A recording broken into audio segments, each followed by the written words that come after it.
Apa kabar teman-teman semua? Selamat datang di vlog saya. Kita baru aja selesai syuting Islam Itu Indah, di mana Inara saat ini jadi bintang tamunya. Apa kabar Ina? Alhamdulillah baik. Sehat? Ustazah, sehat. Jangan panggil Ustazah, panggil Kak Oki aja. Oke.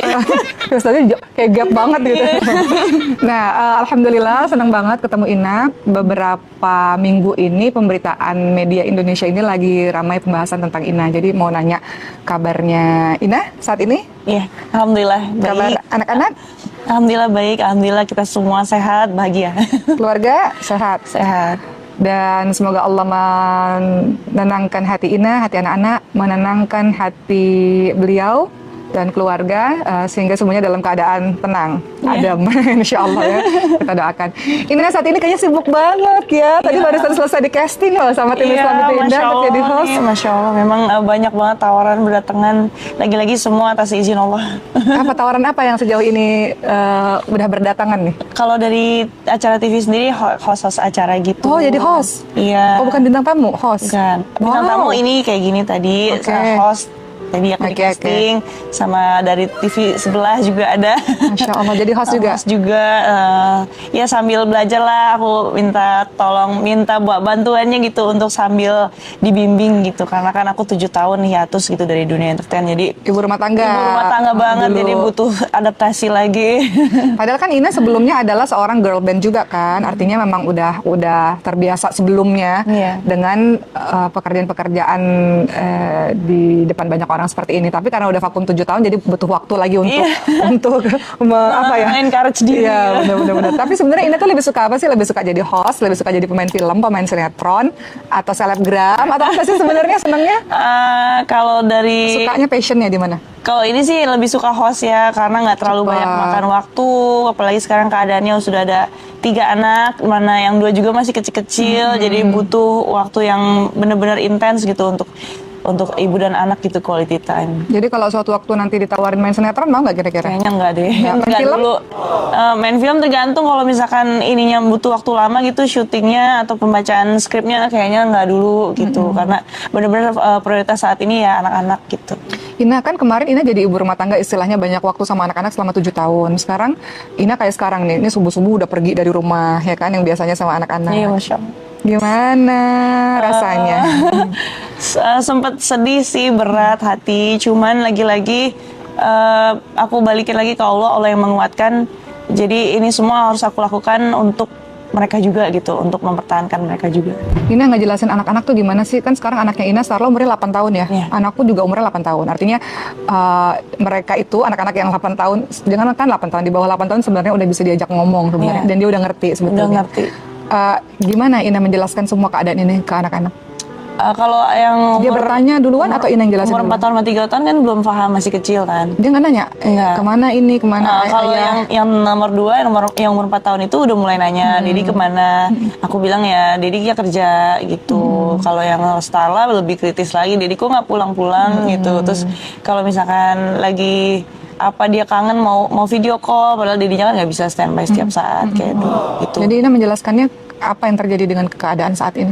Apalagi aku takutnya ya khawatir di sekolah kan kita nggak pernah tahu ya. Oh dia homeschooling. Oh homeschooling.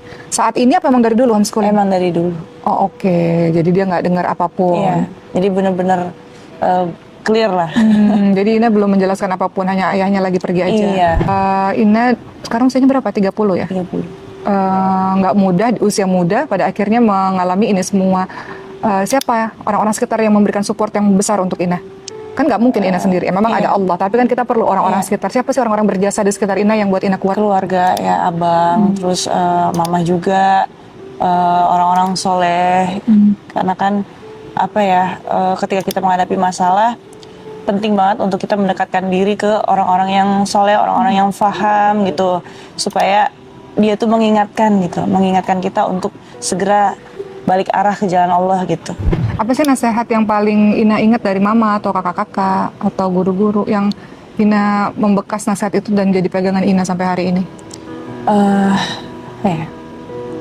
Intinya semua harus kita kembalikan lagi ke Allah. Apapun yang terjadi, kita harus percaya, kita harus yakin apapun itu sudah Allah yang tentukan takdirnya.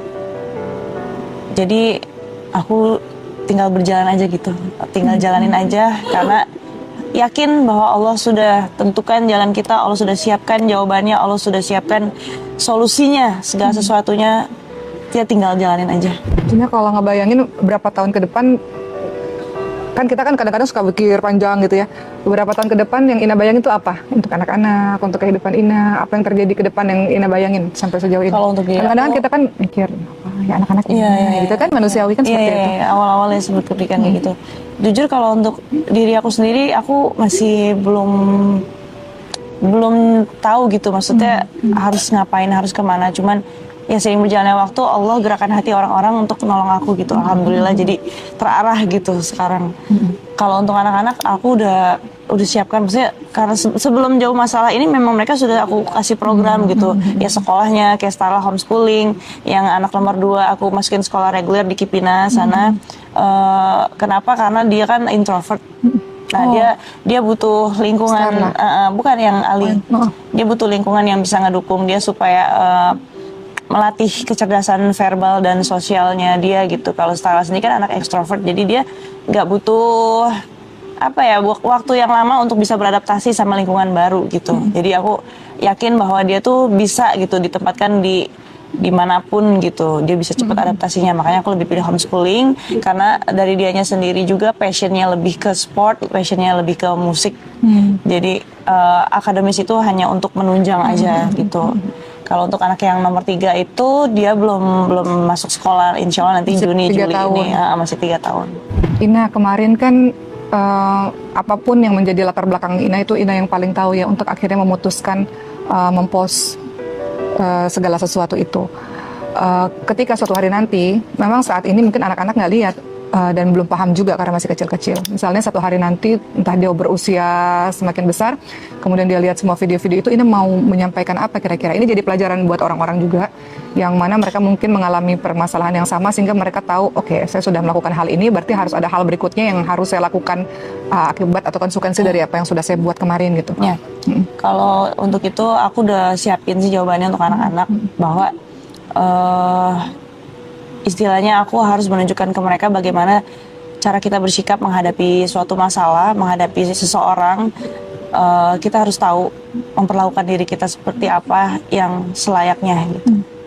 Jadi tidak boleh juga kita harus terus-terusan diam dan menzolimi diri kita sendiri gitu. Kita juga harus bukan cuma amar ma'ruf, tapi juga harus nahi munkar gitu.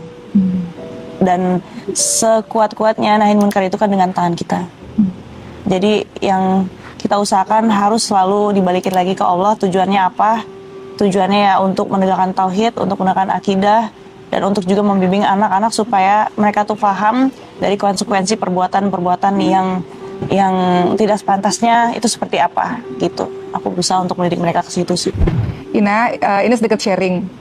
Beralih ke pertanyaan berikutnya, sedikit sharing. Beberapa waktu yang lalu, aku ceramah di satu tempat dan ada ibu yang nangis-nangis.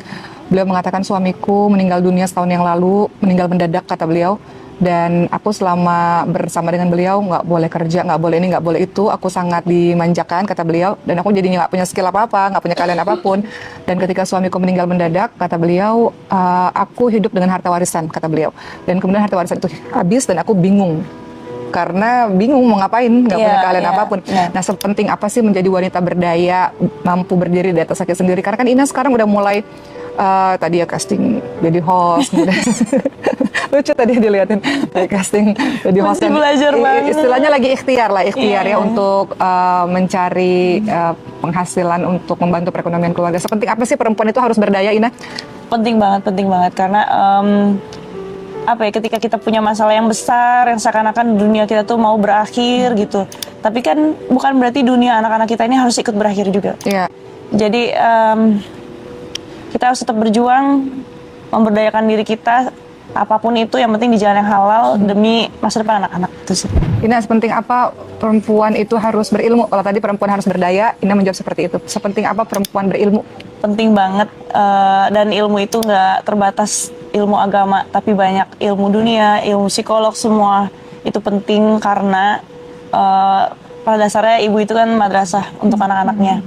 Jadi ya kalau kita mau anak-anak kita tumbuh jadi orang yang bijak, orang yang takwa, ya kita juga harus jadi seorang ibu yang paham ilmunya, yang bisa menerjemahkan ilmu itu dan menanamkan ilmu itu ke anak-anak kita sedini mungkin gitu, supaya nanti bibit yang udah kita tanam itu nanti tumbuh menjadi tanaman yang istilahnya yang bermanfaat, yang rindang gitu.